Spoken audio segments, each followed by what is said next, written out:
Bonjour, nous allons voir comment réaliser des sous-titres sur YouTube pour pouvoir avoir vos vidéos dans différents pays et dans différentes langues. Alors vous cliquez sur votre vidéo et puis vous allez directement dans sous-titres sur votre gauche. Là vous voyez que le français est déjà en automatique parce que je parle en français. Donc nous allons appuyer ici sur dupliquer et modifier. Là, on voit déjà tout le texte de la vidéo qui est assez court.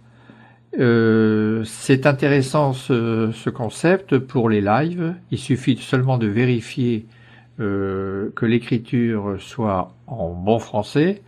Vous remarquez aussi que par exemple il n'y a pas de majuscule et que ici ça ne veut rien dire du tout. Donc vous voyez, le français est à peu près à 70% des fois bon, mais après, à force de faire des fautes, on ne comprend plus rien dans le texte. Donc ce que l'on va faire, on peut commencer à bien calibrer les portions de phrases au moment où il faut. Pour cela, il faut modifier les codes temporels, donc on appuie dessus, et automatiquement, vous voyez que la première phrase commence à 19 secondes. Alors on va se rendre ici à 19 secondes. Voilà. Et là, vous voyez ici la bande sonore qui est un peu grise, qui est un peu transparente.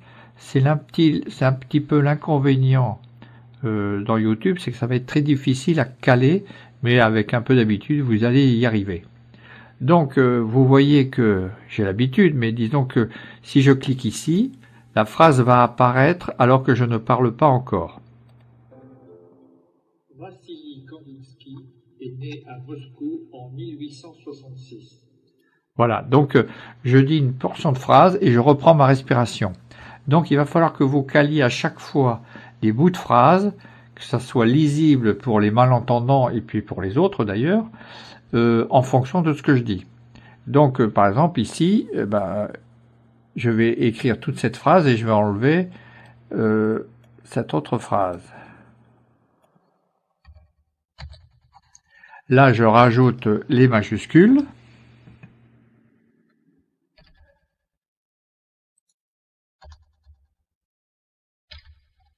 Et à Moscou, pareil. Voilà. Et je sais que... Alors, comment on procède? Eh bien, il faut toujours déplacer à partir du début. Et au moment où vous faites stop, eh bien, vous savez que ce bout de phrase que vous voulez va s'arrêter ici. Donc, il suffit de... Alors, je le décale un petit peu. On voit très bien que la phrase se termine ici. On prend la souris et lorsqu'on a une double flèche, on pince et on diminue vers là. Ne jamais faire l'inverse parce que évidemment c'est le calage qui va servir à bouger le petit wagon de voix.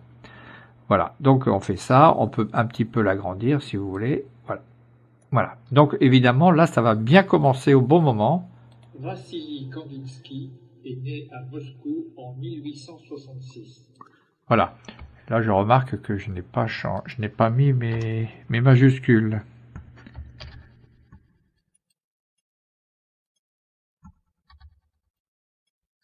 J'étais déjà en majuscules, c'est pour ça. Voilà, je change ça en vitesse. Et là, vous avez déjà une belle phrase.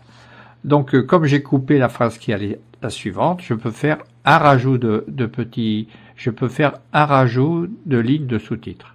Je le rajoute et je vais caler la phrase suivante en mettant bien sûr toujours la majuscule et je vais écouter à peu près où est-ce que ça va.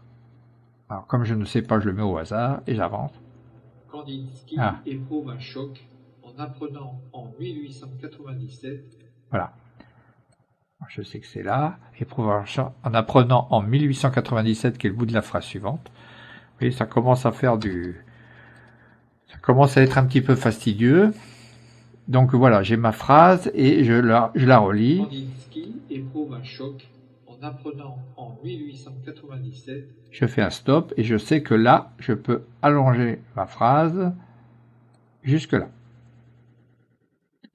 Donc ces deux premières parties sont déjà excellentes. Vous voyez, on peut voir le nom au-dessus là, on peut voir la phrase, et ainsi de suite. Le problème, c'est qu'à force de rajouter des bouts de phrases, il va falloir décaler tous les autres et ça va être un petit peu pénible. Alors je vais vous montrer une autre procédure que je fais. D'ailleurs, je fais que celle-là d'ailleurs. Alors attention, n'ayez pas peur. Je vais effacer toutes les phrases suivantes. Bon, elles sont pas très longues, mais si vous avez un long texte, vous pouvez faire pareil, bien sûr. Et là, qu'est-ce que je fais?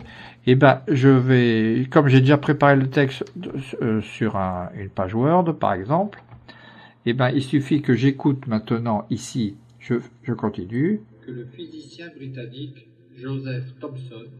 Voilà, et je vais le chercher. Que le physicien britannique Joseph Thomson, tac, CTRL-C.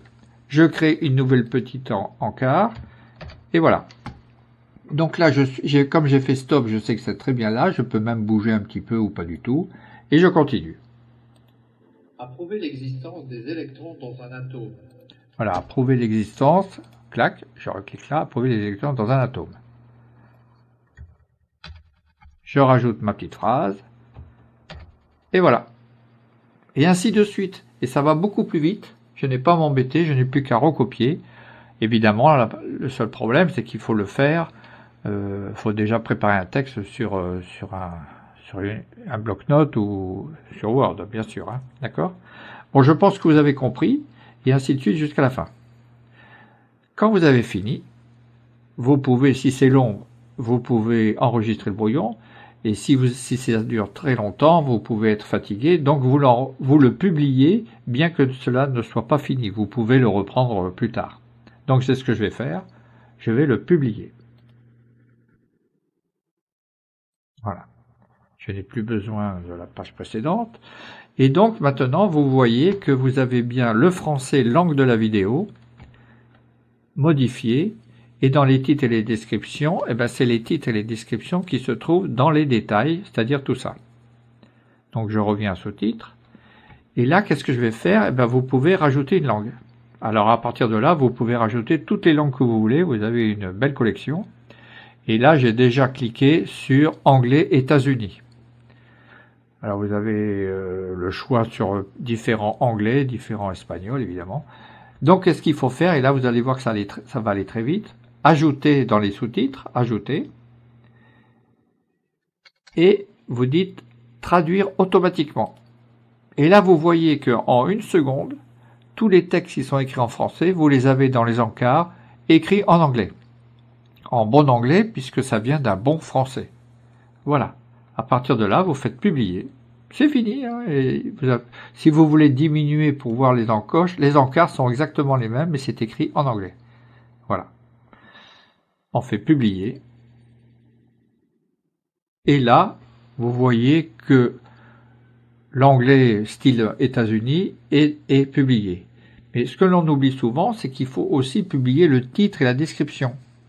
Alors pour cela, alors je l'ai déjà fait ici évidemment, mais pour cela, ce qu'il faut faire, il faut aller dans Google Traduction, copier la description, le titre et le reste, vous copiez en anglais, vous copiez donc le titre, vous allez là, et vous faites copier. Voilà. Etc. Pareil pour en dessous. On va faire donc Vassili. Prendre du pull bas, c'est pas grave.